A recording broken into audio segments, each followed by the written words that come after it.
The transport shuttle touched down with all the grace of a dying star beetle, and I watched through the Academy's observation deck as the new intake stumbled out onto the landing pad. 37 cadets from 12 different species, all eager to prove themselves at the Galactic Combat Institute. Most would wash out within the first rotation. The rest would merely be mediocre. "Credits on the Vorkian lasting 3 days," muttered Kelzor beside me, his antenna twitching with amusement. "You are too generous, friend. I give him until tomorrow's obstacle run." I clicked my mandibles together, scanning the group below. They moved in clusters, already forming their little social hierarchies. Typical. Then I saw her. A human. Female, if my xenobiology courses served me correctly. She walked alone, keeping several paces behind the main group, carrying a single bag that looked older than some of the cadets. While the others chattered and gestured wildly, pointing at the Academy's towers and training grounds, she simply observed.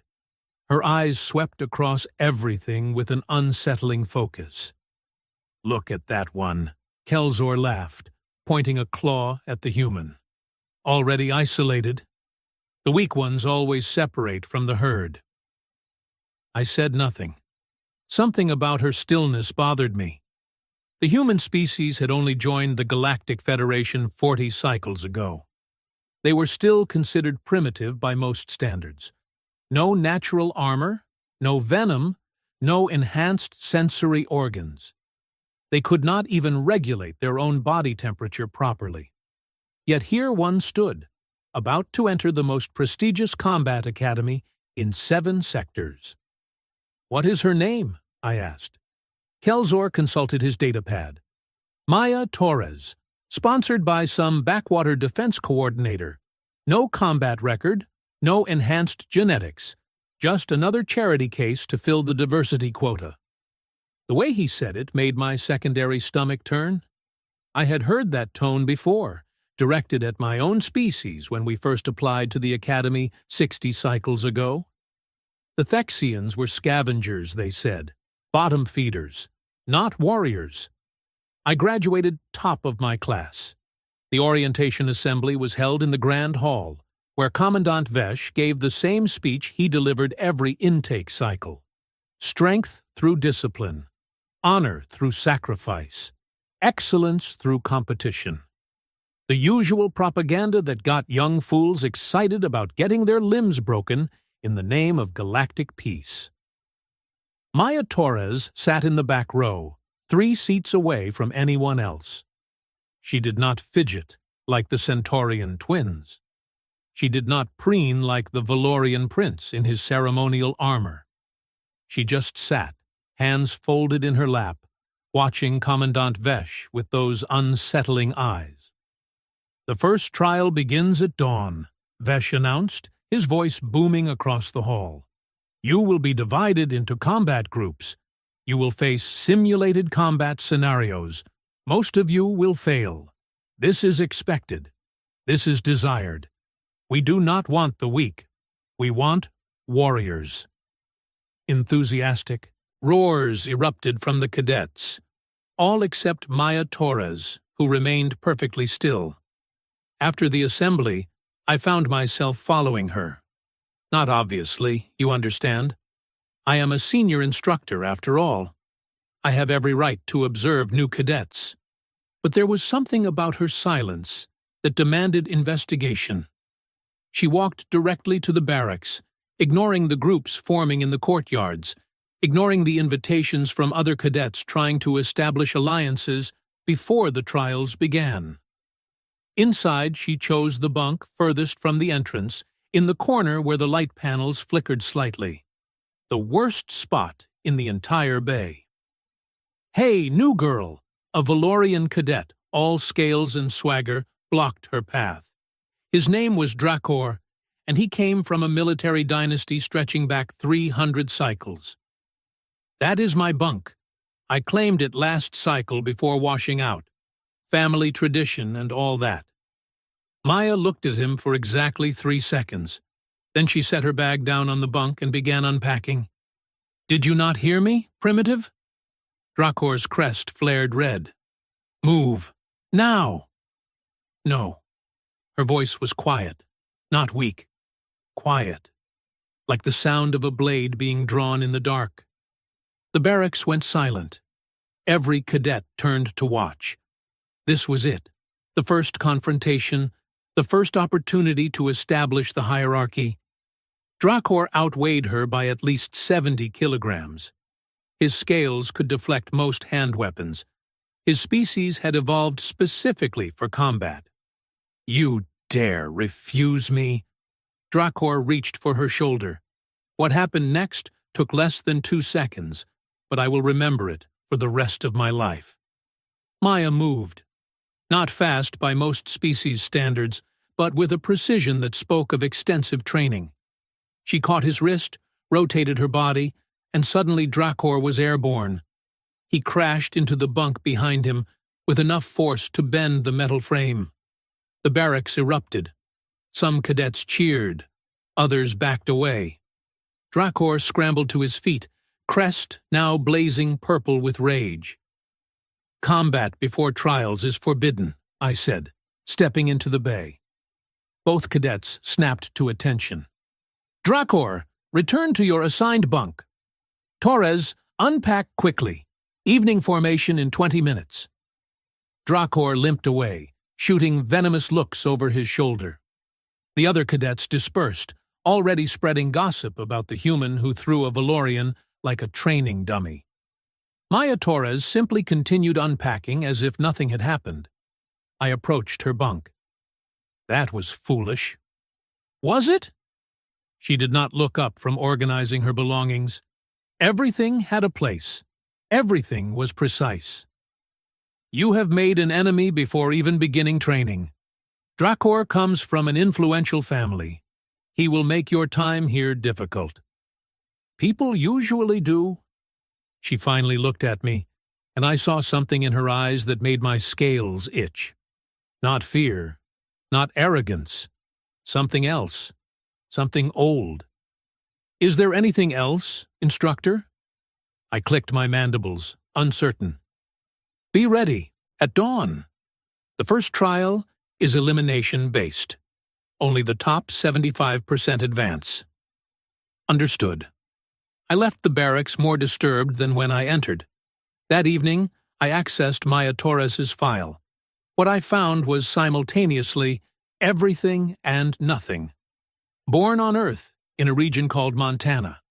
No siblings, parents deceased, raised in military foster care, enlisted in Earth's defense forces at minimum age, served in 3 conflict zones, though details were classified, honorably discharged, applied to the academy, accepted. The file told me facts, but revealed nothing. No psychology reports, no combat assessments, no letters of recommendation beyond the basic sponsorship. It was as if someone had deliberately scrubbed her record clean. Checking up on our charity case?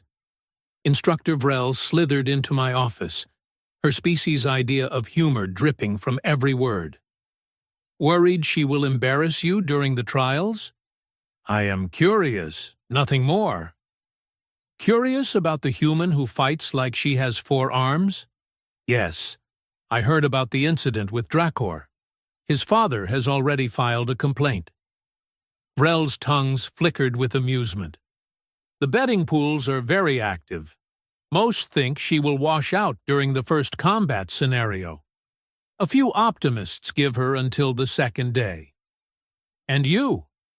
Vrel's eyes, all 6 of them, focused on me. "I think there is more to that human than her file suggests. But whether that makes her dangerous or merely interesting remains to be seen." Dawn arrived with typical Academy subtlety, meaning air horns and flashing lights at an hour when most sentient beings preferred unconsciousness. The cadets assembled in the main training arena, looking various shades of exhausted and terrified. Maya Torres looked exactly the same as yesterday. Calm, watchful, alone. Commandant Vesh stalked across the arena floor, his massive form casting shadows over the assembled cadets. Today you will face your first trial. Combat scenarios drawn from actual battle records. You will fight in teams of 5. You will face opponents designed to kill you. They will not succeed, because we have expensive medical facilities. But you will feel pain. You will know fear. And most of you will fail. He gestured, and holographic assignments appeared above the arena. The cadets scrambled to find their team numbers and members. Maya Torres was assigned to Team 7. With Dracor. Of course she was.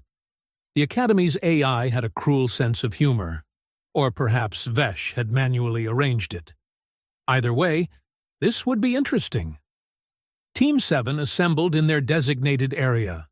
Along with Maya and Dracor, there was a Centaurian named Plix, a methane breather called Gortan, who communicated through a translation device, and a small furry creature from Epsilon Minor, whose species name I could not pronounce. They called themselves Bix. "Listen carefully, Primitive," Dracor hissed, looming over Maya. "Stay out of my way during the scenario. Let the real warriors handle this. You can watch and learn how actual soldiers operate." Maya said nothing. She checked her equipment harness, adjusted her boots, and performed stretches that looked painful even by human standards. "Did you hear me?" Dracor's crest flared. "I heard you." Maya finished her stretches and stood. "Are you finished talking? The scenario starts in 3 minutes." Plix chittered nervously.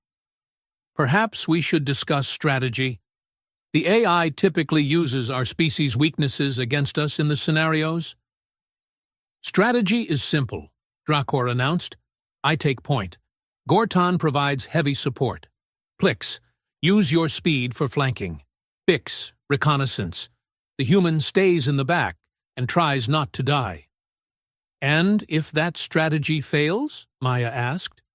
"It will not fail. I have trained for this since I could walk. I have studied every historical battle in Federation records. I have—" "Talked a lot without saying anything useful," Maya interrupted. "In 90 seconds, we will be fighting for our lives in a simulated environment designed by military analysts with decades of experience. Your family reputation means nothing in there. Your pride means nothing. If you cannot adapt, you will fail, and you will bring us down with you." The arena went quiet. No one spoke to a Valorian like that. No one. Dracor's crest turned nearly black with rage. "You dare!" 30 seconds, the AI announced. "Choose now," Maya said, her voice still quiet, still calm. "Waste time on your ego or focus on survival." For a moment, I thought Dracor would attack her right there. His claws extended, his muscles tensed. Then, with visible effort, he retracted his claws. "Fine. But when this is over, you and I will settle this." "Looking forward to it," Maya said, and I could not tell if she was being sarcastic. The scenario began. One moment, Team 7 stood in the arena. The next, they materialized in a ruined cityscape under a crimson sky. Buildings collapsed around them, smoke obscuring vision, and somewhere in the distance, the sound of weapons fire. "Scan for hostiles," Dracor ordered, raising his plasma rifle. "Already on it," Bix squeaked, small eyes darting everywhere. "I am detecting movement, multiple signatures, closing from 3 directions." 3? That is unusual. Plix's antennae twitched nervously. Standard first scenarios typically only attack from 2 vectors. "Everyone, defensive positions," Dracor commanded. "Human, stay behind me and—" Maya was gone. Where did she go? Dracor spun around, searching. "Torres, get back here! That is an order!" "There!" Gortan's translator crackled, pointing at a building 2 stories up. Maya had somehow scaled the structure in seconds, and now crouched on a balcony, perfectly still. watching the streets below. She raised one hand, made a series of gestures I did not recognize. "What is she doing?" Plix asked. "Is that some kind of human communication?" "Ignore her," Drakor snarled. "Maintain formation and—" The attack came from underneath. Burrowing combat drones, a scenario element typically not introduced until the second week. They erupted from the ground in a spray of rubble, plasma cutters active, targeting sensors locked on Team 7. Drakor fired wildly.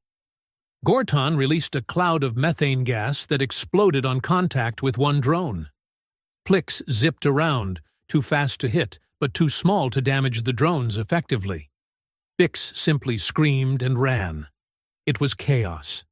Beautiful, instructive chaos that would teach these cadets about the reality of combat. Then Maya dropped from the building. She landed on the nearest drone, using her body weight and momentum to drive it into the ground. Before it could react, she jammed her combat knife into its sensor array, blinding it. Then she rolled, grabbed a piece of rebar from the rubble, and threw it like a javelin into another drone's thruster assembly. The drone spun wildly, crashing into a third drone. Both exploded. "Focus fire on the damaged units!" Maya shouted, already moving toward the next drone. "Gorton, gas cloud on my mark. Plix, get behind them and target their rear panels.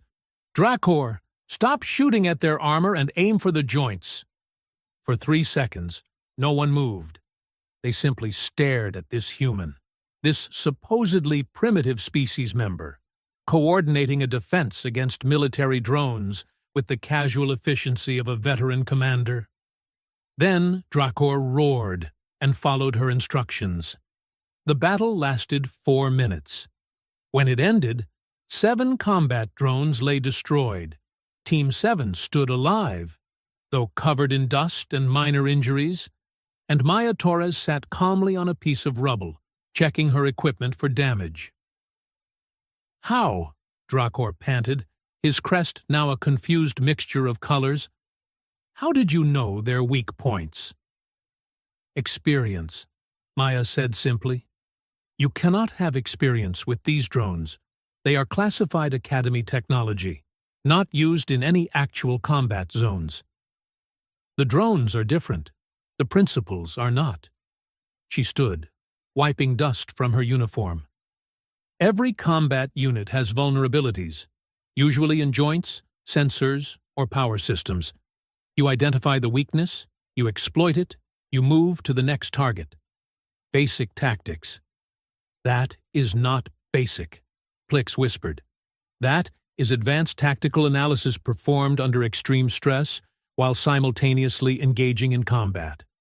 Most cadets require years to develop that level of battlefield awareness." Maya shrugged. "Most cadets have not had to." The scenario ended, and Team 7 rematerialized in the arena. Around them, other teams were still fighting, still struggling. Several had already been eliminated, their members sitting in the medical bay with minor wounds and major damage to their pride. Commandant Vesh approached Team 7, his expression unreadable. "Interesting performance." "Sir, I can explain," Drakor began. "Be silent." Vesh's eyes fixed on Maya. "Cadet Torres, you abandoned your assigned position." "Yes, sir." "You ignored a direct order from your team leader." "Yes, sir." "You improvised tactics without authorization." "Yes, sir." "And yet," Vesh continued, his voice dropping, "your team achieved the fastest elimination time of any group today. Minimal injuries, maximum efficiency. Explain." Maya met his gaze without flinching. "Following orders is important, sir. Winning is more important." The arena went silent. Cadets stopped fighting to listen. Instructors leaned forward. "And if following orders is winning, Cadet? Then I follow orders, sir. And if they conflict? Then I make a choice and live with the consequences, sir." Vesh stared at her for a long moment. Then, impossibly, he smiled. Dismissed. All teams report to medical for evaluation. Team 7, your next scenario is tomorrow at the same time. Do not disappoint me. As the cadets dispersed, I found myself standing next to Vrel. Still think she will wash out? I asked.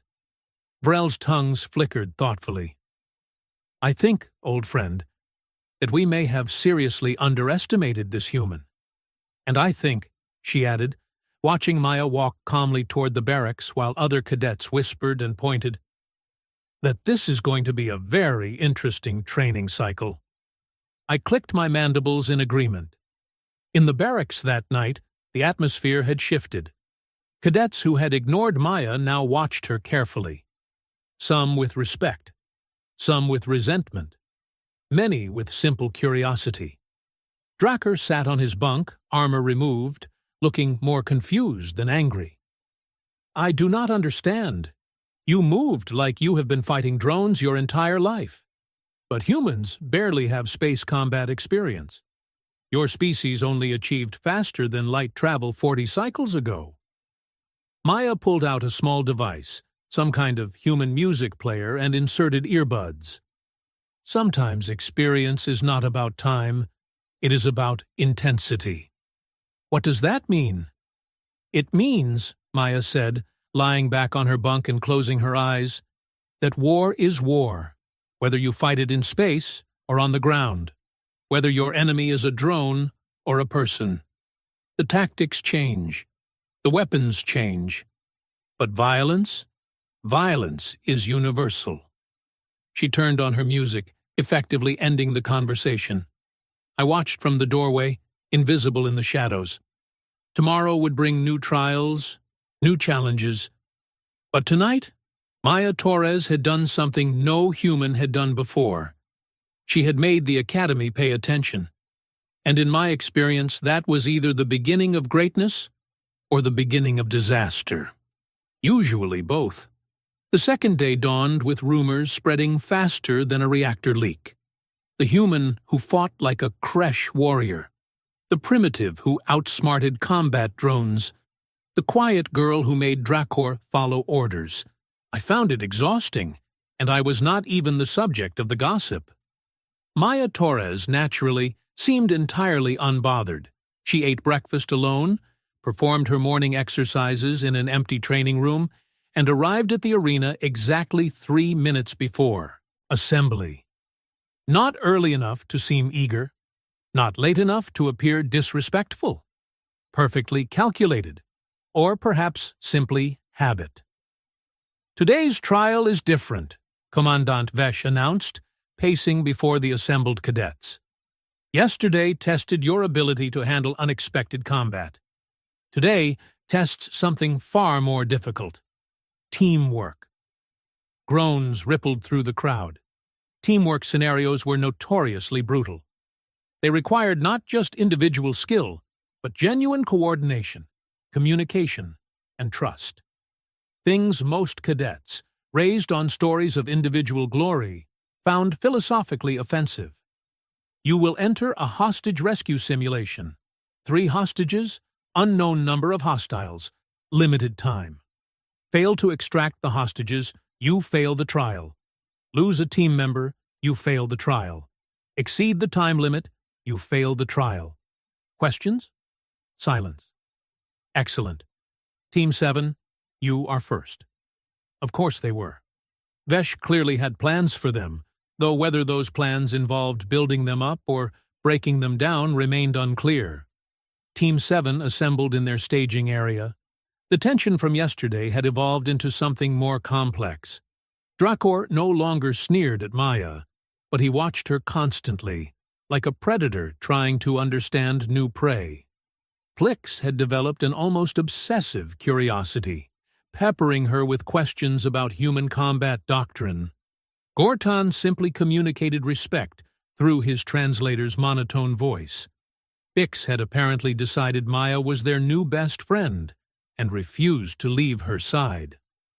"We need a plan," Plix said, antennae twitching rapidly. "Hostage scenarios require precision.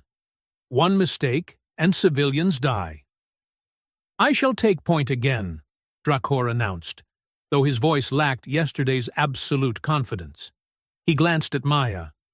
Unless you have objections?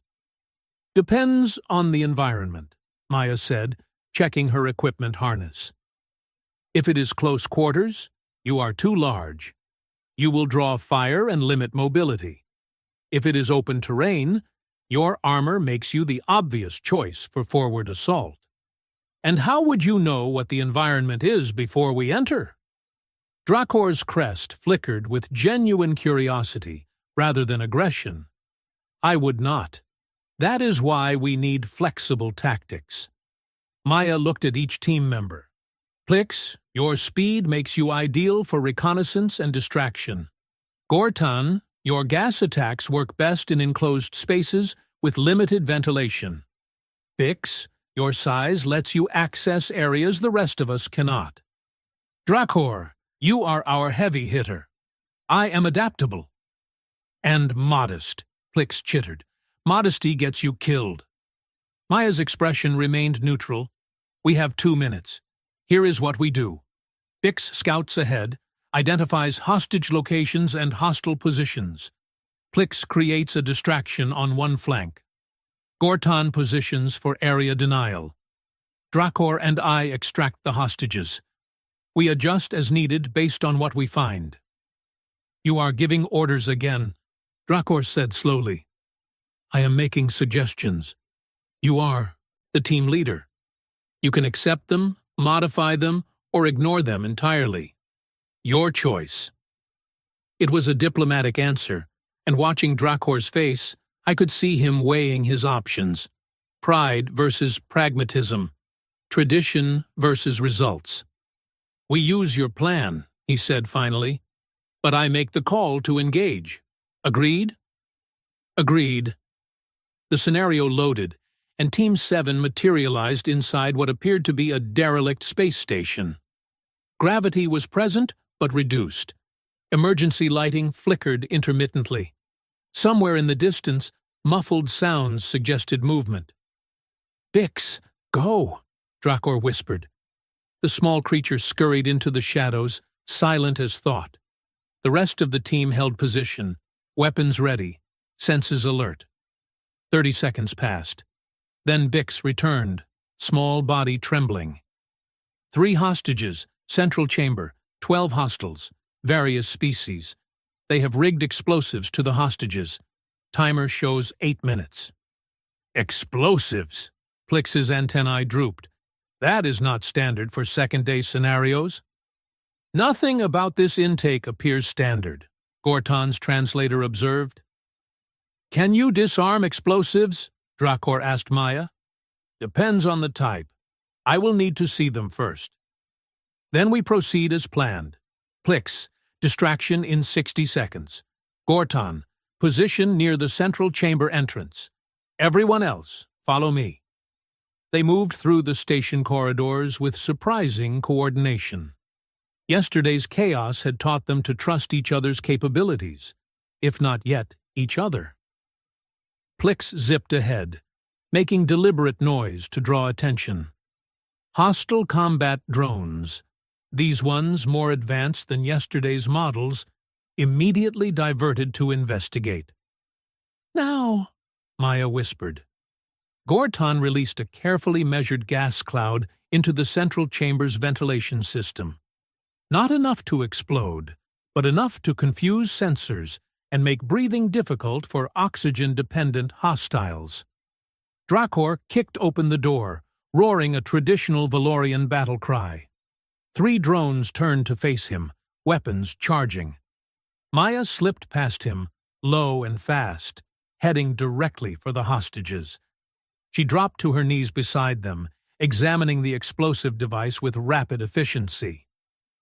"Talk to me, Torres," Drakor grunted, deflecting plasma bolts with his armored forearms. Pressure-sensitive triggers on all 3 collars. Timer is a decoy.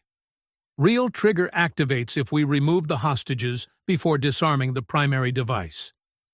Her hands moved across the device, tracing wires. This is sophisticated, military grade. Can you disarm it? Yes? How long? 4 minutes, maybe 5.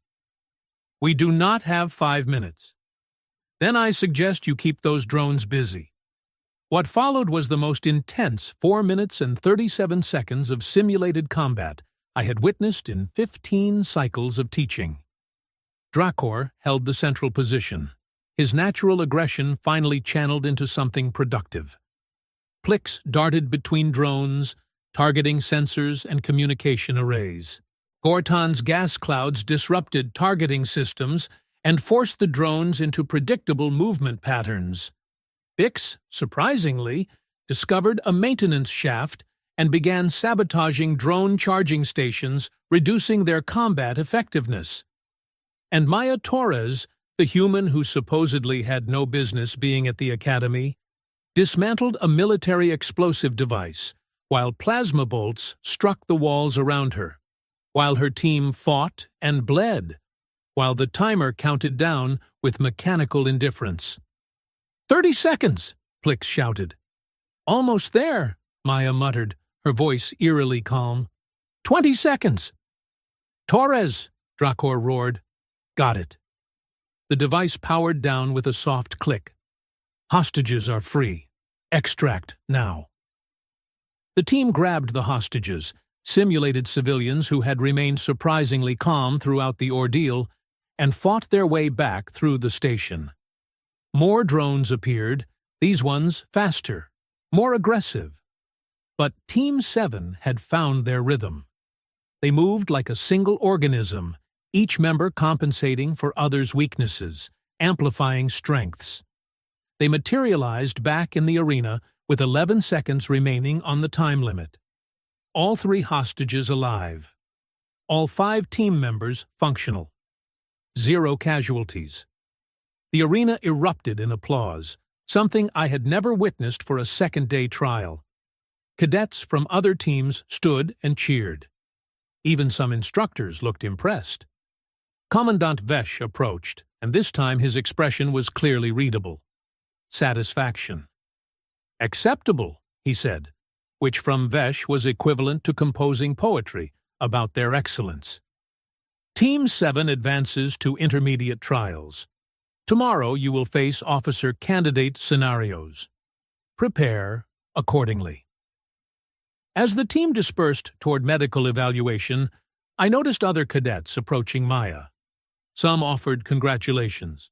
Others asked questions about her techniques. A few simply stared with open curiosity. She handled it all with the same neutral politeness, answering when appropriate, deflecting when necessary, never giving more information than required. She is adapting well, Vrel observed, slithering up beside me. Too well. This level of performance from a species with minimal combat heritage, it defies probability. Perhaps humans are simply more capable than we assumed. Or perhaps this particular human has experiences her file does not reflect. Vrel's eyes gleamed. You think she is hiding something? I think everyone hides something. The question is whether her secrets matter. That evening, I made a decision that would later prove either wise or catastrophically foolish. I called in favors from my intelligence contacts, requesting a deeper background investigation on Maya Torres. What they sent me 3 hours later made my scales stand rigid. The file was heavily redacted, whole sections blacked out by Earth's military intelligence services. But what remained painted a disturbing picture. Maya Torres had not simply served in conflict zones. She had been part of an experimental unit, one of the first human special operations teams deployed in extraterrestrial environments. 3 campaigns, classified objectives, casualty rates that would make a Kresh warrior pause. She had been discharged not for medical reasons or completion of service, but for psychological evaluation. The details were redacted, but the implication was clear. Something had happened during her final mission. Something traumatic enough that Earth's military, desperate for experienced soldiers, chose to let her go rather than keep her in service. And somehow, she had ended up here, at the academy, training alongside cadets who thought war was glorious and combat was honorable. I should have reported this immediately. Protocol demanded it. But something stopped me. Perhaps curiosity. Perhaps recognition of a kindred spirit.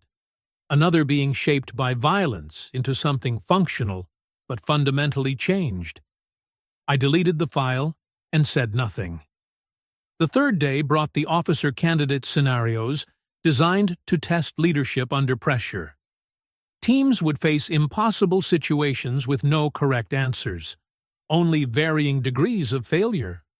The goal was not to win, but to demonstrate decision-making capability under stress. Team 7 drew a scenario that made even experienced instructors wince. Command of a damaged vessel, systems failing, hostile forces closing, insufficient escape pods for the entire crew. Choose who lives, who dies, and justify your decisions. The Academy's way of teaching cadets that leadership often meant choosing between terrible and catastrophic. Dracker took command first, as ranking team member. He approached it like a traditional military officer, attempting to calculate optimal survival numbers, prioritize essential personnel, maintain order through authority. It was a disaster. The simulated crew panicked. Fights broke out over escape pod access. Critical systems failed faster because engineering personnel were designated for evacuation. The hostile forces arrived while they were still arguing about evacuation priorities. Everyone died. Cadet Torres, your attempt, Vesh commanded. Maya stood and approached the command interface. The scenario reset. Damaged vessel, systems failing, hostiles approaching. Impossible choices. She studied the tactical display for exactly 15 seconds. Then she started giving orders. All escape pods launch immediately. Empty. What? Dracor's crest flared. That makes no sense. Engineering. Redirect all power to weapons and shields. Medical. Prepare for casualties. All combat-capable personnel to battle stations. Everyone else to shelter points. You are supposed to evacuate, Plix chittered frantically. No, I am supposed to save my crew. Maya's hands flew across the interface. Empty pods create false targets. Hostiles will waste time and resources investigating. Meanwhile, we use that window to repair critical systems and prepare for combat. You cannot fight a superior force with a damaged vessel. Watch me. What followed was 15 minutes of simulated chaos that somehow, impossibly, worked. The empty escape pods did exactly what Maya predicted, scattering the hostile formation and buying precious time. The crew, given a clear objective instead of impossible choices, rallied and performed beyond their specifications. Critical systems came back online. Weapons charged. When the hostiles finally engaged, they faced not a helpless damaged vessel, but a functioning warship with a crew that knew they were fighting for survival rather than arguing over who deserved to live. The hostiles withdrew after taking heavy casualties. The vessel survived. The crew survived. 0 deaths. The simulation ended. The arena was silent. That, Vesh said slowly, was not the intended lesson. No, sir, Maya agreed. You were supposed to learn that command requires making difficult sacrifices. With respect, sir, I already know that lesson. I learned it when I was 19 years old, watching friends die because someone made the difficult sacrifices they thought were necessary. Her voice remained calm, but something cold and ancient lurked beneath the words. Sometimes the correct answer is to refuse the premise of the question. Sometimes you change the parameters instead of accepting them. And if that is not possible, then you make the hard choice and live with it, but you try everything else first. Vesh stared at her for a long moment. Then he nodded once, sharp and decisive. Dismissed. As the cadets filed out, I heard the whispers. Not mockery this time. Not skepticism. Something closer to awe. The quiet, human girl who threw Drakor like a training dummy, who dismantled explosives under fire, who refused to accept impossible situations, who fought like she had been born in war rather than merely trained for it. The Academy had not mocked her for 3 days now. That mockery had died somewhere between the combat drones and the hostage rescue and the leadership trial. What remained was respect, and fear, and curiosity about what other secrets lurked behind those watchful eyes. That night, Drakor approached Maya in the barracks. The other cadets immediately stopped what they were doing to watch. This was it, the confrontation everyone expected. Taurus. Drakor's voice was formal, his posture rigid. I owe you an apology. The barracks went silent. I judged you based on your species, rather than your capabilities. I assumed weakness because of ignorance. I was wrong. You are a warrior, and you have earned my respect. Maya looked up from the equipment she was cleaning. Apology accepted. For what it is worth, you are learning quickly. Most people cannot admit when they are wrong. My father would be ashamed to hear me say this, but I am learning more from you than from any instructor I have ever had. How did you become so skilled? Practice, pain, repetition, the same way anyone becomes good at anything. She returned to cleaning her equipment. You have potential, Drakor. You are strong, brave, and intelligent, but you let pride make your decisions instead of tactics. Fix that, and you will be formidable. Will you help me? Maya paused, considering. If you want, but I am not a teacher. I am just someone who has survived long enough to learn a few things. That is more than most instructors can claim. Over the following weeks, something remarkable happened. Team 7 evolved from a random collection of cadets into something approaching an actual unit. They trained together, ate together, studied together. Drakor lost his arrogance and found confidence. Plix overcame their nervousness and discovered courage. Gorton became more communicative. Bix stopped being terrified and started being effective. And Maya Torres remained the calm center around which they orbited, never seeking leadership, but somehow always providing it when needed. Other teams noticed. Some tried to emulate their training methods. Others grew resentful of their success. The Academy's rigid hierarchy began shifting, old assumptions crumbling under the weight of observable results. By the end of the first training cycle, Team 7 had the highest performance ratings in 20 years. They had revolutionized the Academy's approach to multi-species tactics, and they had proven something important. That strength came in many forms. That intelligence mattered as much as armor. That courage meant choosing to stand when standing was terrifying, not when it was easy. The final trial of the cycle was individual combat, one-on-one matches to demonstrate personal capability. Maya drew instructor Vrel as her opponent, a match that made everyone nervous. Vrel had never been defeated by a cadet in 30 cycles of teaching. The match lasted 7 minutes.